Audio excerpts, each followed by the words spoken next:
What's happening, YouTube? More motivation, back for another video. So this is a different type of video. I'm gonna be reacting to basically something that came to my attention a few days ago. So as somebody in the army, this is very concerning. The Canadian Armed Forces. So I don't know how accurate it is, but we'll look into it together. 5th Division is ranked number 1 in terms of obesity, people being overweight, and BMI. This is something that's been weighing on me for a while, and we just need to find out if this is actually a reality. This is concerning. And as somebody that's been in the army for the past 6 years, I can also say I can see why those stats are there. But I didn't think our division would be the highest, which is very concerning. So we'll look into it together.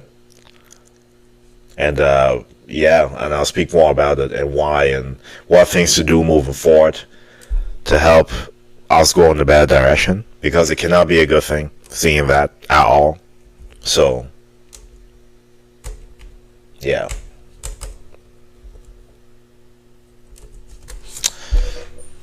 Wow. So there's something in okay, let's just go here. So AI is giving me stuff. So 2019 survey indicated that nearly 3/4 of Canadian Armed Force personnel are overweight or obese. 45% of the male regular force classified as overweight and 29 obese, compared to 33 and 22 for females, respectively. We need to find out where that's coming from. So otherwise citizen, and that was like 6 years ago. So it's definitely worse now. My apologies. I need to find all the sources and actually verify if they're correct and do maybe another future video about this. But yeah, I needed to talk about this because as an army, being in shape is one of the prerequisites. Being in shape also puts you in a better position to think clearly, to do your task properly, and to lead people. You know what I mean? But with the direction it's going in now, I don't like those odds. Okay, what do we got here?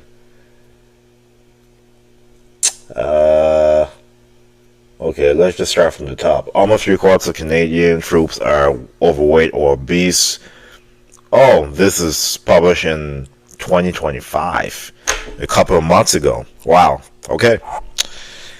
Military leaders have been warned that Canadian troops are becoming increasingly overweight and obese, with 72% of armed forces personnel falling into those two categories.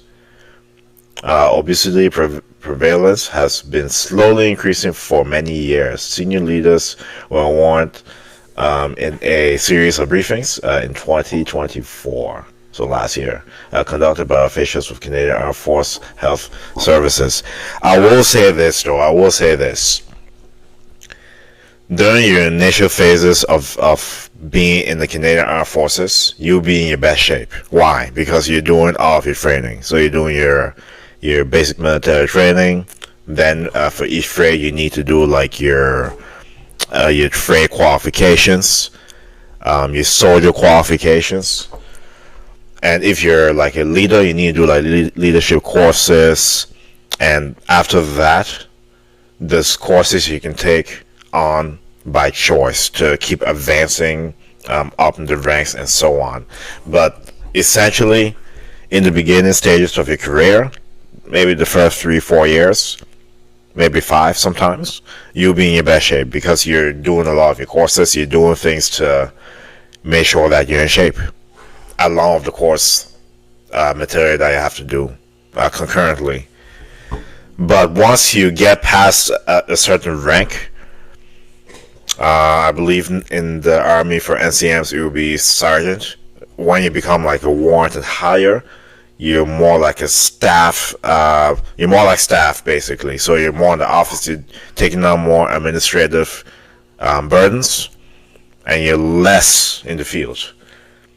On the officer side of things, after lieutenant, you're basically working to become a staff officer, which means you're in the office most of the time. So these stats here, I'm interested to see what the age of the members are that are obese or overweight. I want to see that, because from what I see, the younger troops seem to be in better shape. The ones coming in, the ones a couple of years in, but the ones that are older seem to be out of shape. And I'm looking at the things they're doing.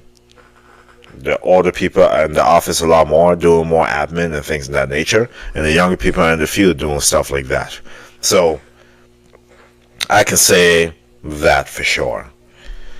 Anyways, let's just keep diving into this, and I'll offer up some more thoughts as well as far as the nutrition goes, things to even help it moving forward, because there needs to be some sort of personal trainer for the military to help, especially the individuals that pass their qualification stages, the individuals that are basically staff.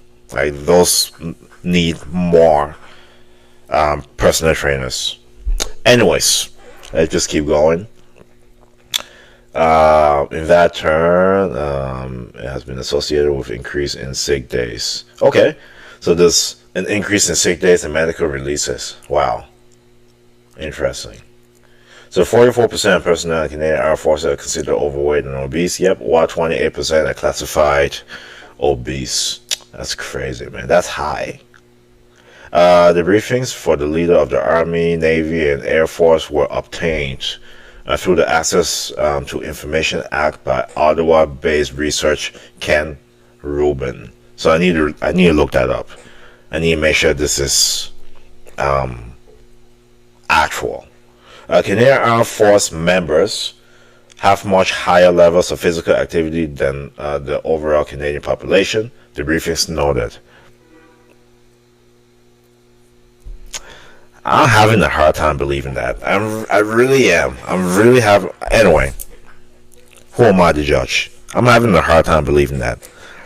Like I said, I'll do my due diligence and try to find all the sources to ensure that this is accurate. Okay, but the Army also had higher rates of obesity. 68% of Canadian men were considered obese or overweight, while 58% for men that are military, the briefing pointed out. Okay, let me just...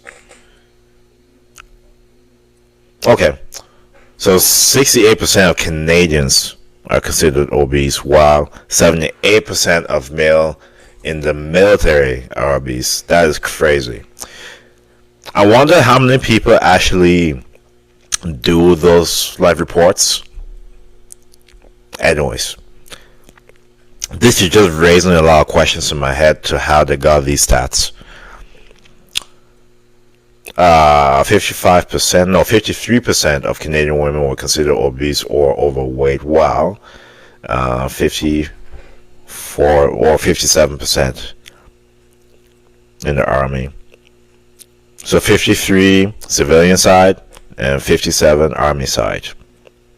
Yeah, so it is slightly higher. That's crazy.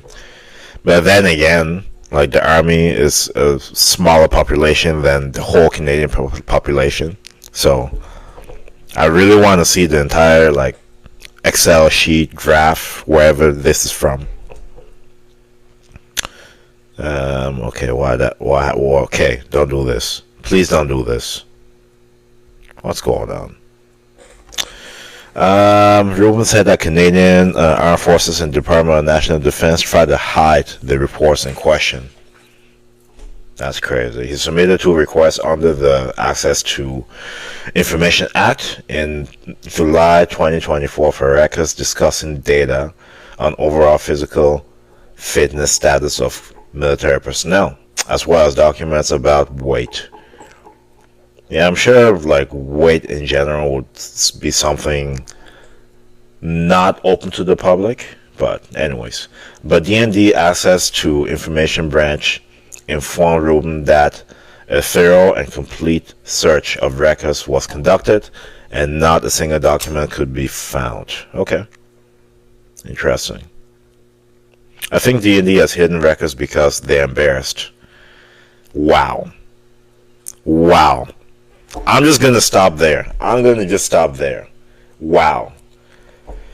I don't want to drag the video too long, folks, but my overall, I guess, assessment from everything, being in the army for 6 years, in the beginning stages, it's not too much of an issue. I do have something to say about the nutrition. It definitely needs to be different. I don't know what they're trying to follow. I think they're trying to follow the Canadian Food Guide, which is not really optimal for the best performance, right?